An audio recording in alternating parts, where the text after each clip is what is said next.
One of the most important things that skilled drivers are good at is sharing the road safely with everyone else. Not just with cars and larger vehicles, but also with other road users, like pedestrians, people on motorcycles, mopeds, bikes, even horse riders.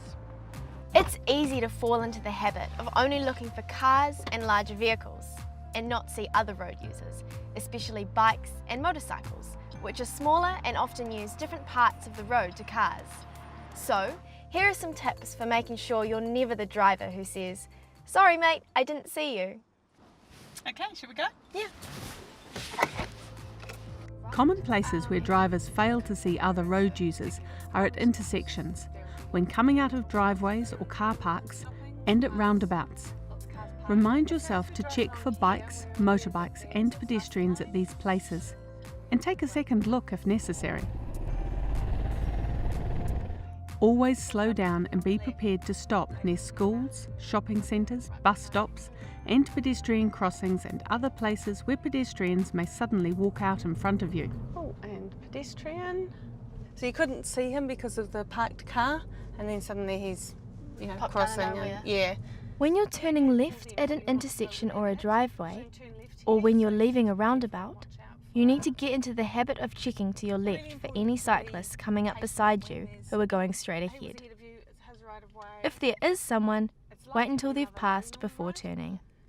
It's like having another lane on the road. Yeah.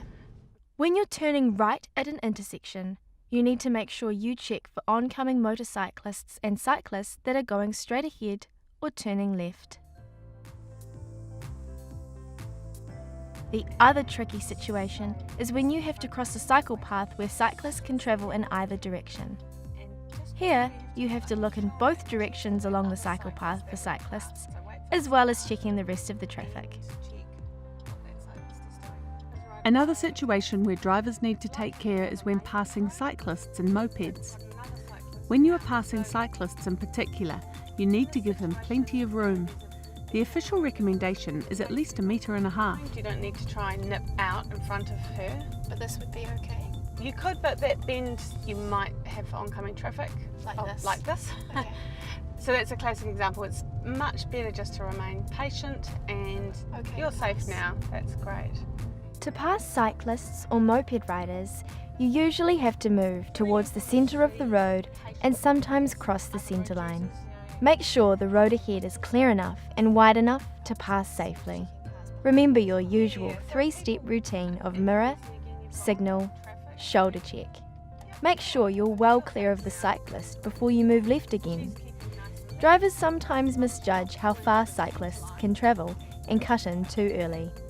Cyclists are allowed to move into the middle of the lane if they need to avoid roadside hazards, be seen better by motorists when they come up to intersections, or when the road is too narrow for cars to pass them safely. In these situations, wait until they've moved back towards the curb before you pass them. Finally, also be mindful of other road users when you stop.